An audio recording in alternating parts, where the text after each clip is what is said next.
Desde los rincones más oscuros de la historia no oficial de México, surge una cadena de sucesos tan peligrosos, tan cargados de ambición, ego herido y poder desatado, que terminan revelando una verdad brutal.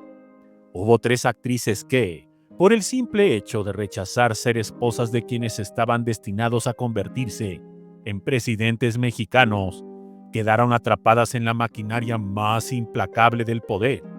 Una maquinaria capaz de destruir vidas sin dejar rastro, capaz de fabricar accidentes, desaparecer expedientes, manipular destinos y dejar cicatrices que nadie se atrevió a mencionar públicamente por miedo a terminar enterrado bajo el mismo silencio que devoró a miles de testigos incómodos. Esta no es una historia de amor ni de glamour, es una larga procesión de atentados fallidos, amenazas veladas, persecuciones silenciosas, planes ocultos y vidas marcadas por la sombra de un poder al que jamás se debía contradecir. Un poder que jamás perdona un no. Sin más, comenzamos.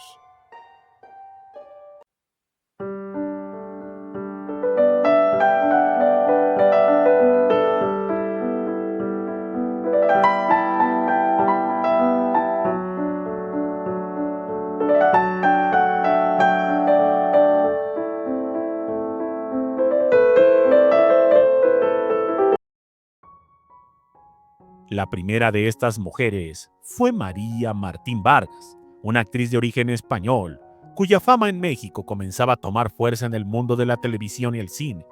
Vivía en un ambiente de trabajo ascendente y parecía destinada a convertirse en una figura sólida dentro del espectáculo, pero su nombre quedó atravesado para siempre por una historia que el público jamás conoció y que estuvo a punto de costarle la vida.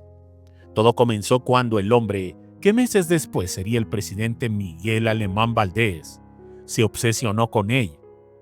No fue un capricho pasajero ni un interés superficial, fue una fijación profunda, un impulso que creció alimentado por el poder político que ya estaba en sus manos y por la necesidad enfermiza de tener a su lado a una mujer que pudiera acompañarlo públicamente durante su futuro gobierno.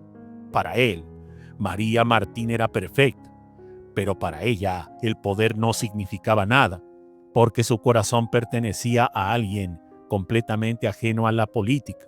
Me refiero al actor David Silva, quien en ese momento vivía uno de los momentos más sólidos de su carrera y con quien mantenía una relación sentimental que la hacía sentir plena y segura, lejos de las intrigas del poder.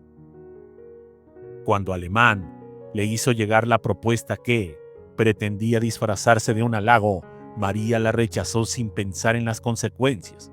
Nunca imaginó que ese acto aparentemente sencillo sería interpretado como una afrenta, una humillación imperdonable. El enojo del futuro presidente fue descomunal. No estaba acostumbrado a que nadie le dijera que no, y mucho menos estaba dispuesto a aceptar que una actriz, una figura pública, eligiera a un actor antes que a él. La reacción fue inmediata. Amenazas directas, advertencias disfrazadas de consejos, presiones que llegaron a ella incluso en el lugar donde trabajaba. Lo que comenzó como una obsesión terminó convirtiéndose en una persecución silenciosa. María Martín pasó semanas sin dormir, consciente de que algo terrible estaba a punto de sucederle. Las llamadas telefónicas anónimas, los autos sospechosos siguiéndolo, la gente extrañamente parada fuera de su residencia, los rumores que llegaban por parte de personas que trabajaban en la industria del entretenimiento y que sabían que enfrentarse al poder era igual a cavar la propia tumba. La situación llegó a un punto en que alguien cercano a círculos políticos le advirtió a Miguel Alemán que estaba realmente dispuesto a destruirla, no solo en su carrera, sino físicamente. Era un hombre herido en su ego, un hombre que no perdona rechazos, un hombre que veía a María como una pieza que debía obedecer sus deseos. Ante ese escándalo, ella tomó la decisión más difícil de su vida: abandonar México de manera casi inmediata. Salió prácticamente huyendo, dejando atrás proyectos, amistades, estabilidad y también a David Silva, quien quedó sorprendido y desconcertado por una parte tan repentina. María estuvo fuera del país más de una década. Vivía con miedo constante, sin mencionar jamás el verdadero motivo de su exilio, sabiendo que el hombre que ascendió al poder tenía recursos para localizarla incluso fuera del territorio nacional. Solo años después, cuando Alemán dejó la presidencia y las aguas políticas se calmaron, se sintió con valor suficiente para regresar al país, aunque lo hizo cargando un silencio que jamás reveló públicamente, pues sabía que incluso con el paso del tiempo había fuerzas que eran mejor no provocar de nuevo. La segunda mujer en esta cadena de tragedias fue María Teresa Rivas, conocida en cine y televisión y recordada por el público por su participación en la emblemática telenovela Gutierritos, pero también por un episodio que casi le cuesta la vida y que quedó enterrado en los archivos no oficiales del poder.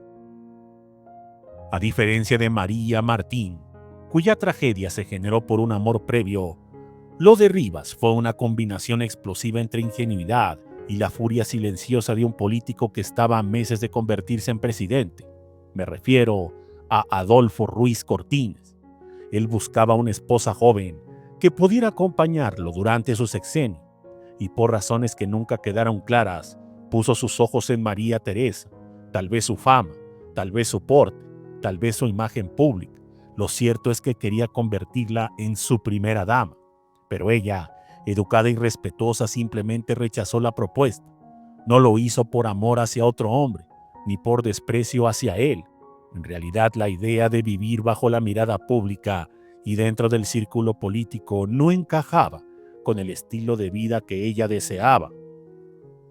Sin embargo, cometió el peor error posible: hablar del asunto con la prensa.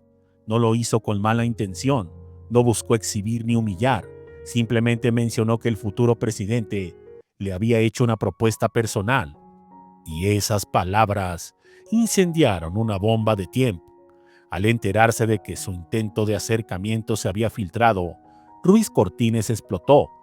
El enojo que sintió fue desproporcionado, y no solo porque había sido rechazado, sino porque la revelación pública lo hacía quedar como un hombre que buscaba una esposa no por amor, sino por apariencia, por conveniencia política.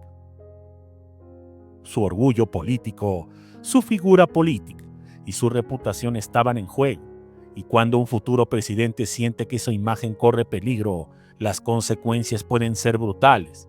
Lo que vino después fue una de las agresiones más violentas y crueles registradas en la historia clandestina del espectáculo. A María Teresa la interceptaron en un lugar poco transitado, la golpearon de manera salvaje. No fue un asalto común ni un ataque al azar, fue una golpiza planificada, diseñada para dejar un mensaje claro. Nadie exponía públicamente a un hombre destinado a gobernar. Nadie jugaba con la reputación del poder. Nadie lo dejaba en ridículo. La actriz héroe quedó herida al borde de la muerte. Estuvo hospitalizada durante varios días y aunque oficialmente se manejó como un ataque sin relación con la política, muchas personas del medio sabían la verdad, pero preferían callar. El gobierno de aquella época era conocido por su capacidad para borrar pistas y convertir los crímenes en accidentes callejeros.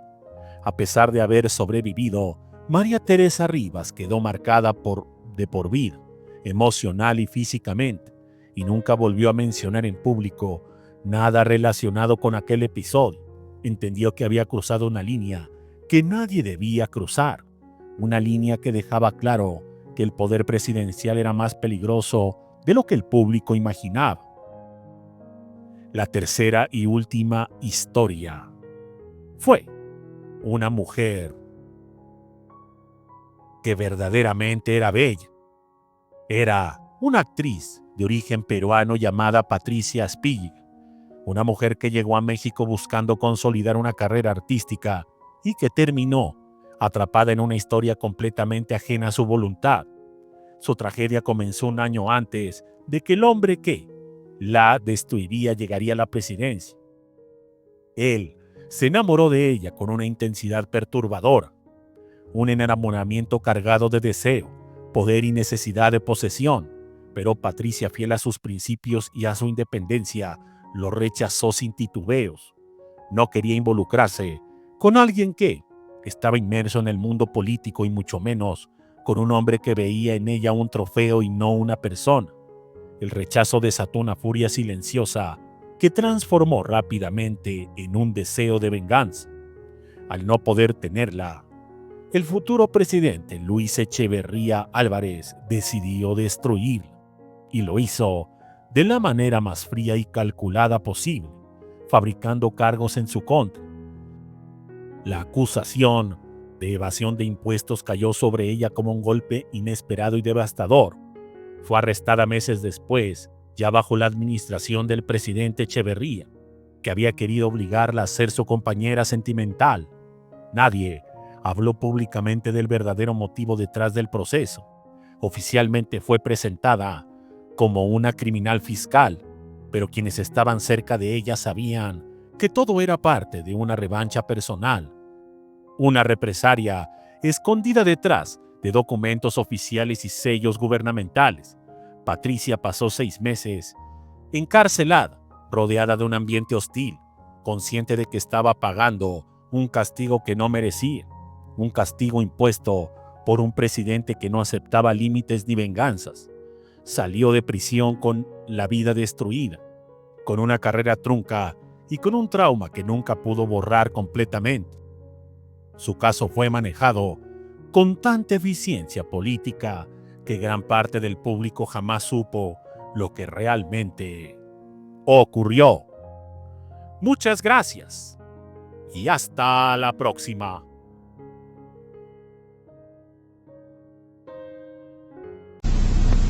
Sirva sus bebidas calientes o frías en los preciosos termovasos que ahora regala Café Oro. Con cada frasco tamaño popular de Café Oro, usted recibe gratis un práctico termovaso con valor de 8 pesos. Vienen en 9 atractivos colores, ideal para mantener bien frías sus bebidas en este tiempo de calor. Forme su colección comprando Café Oro. Recuerde, en Café Oro la diferencia está en el grano.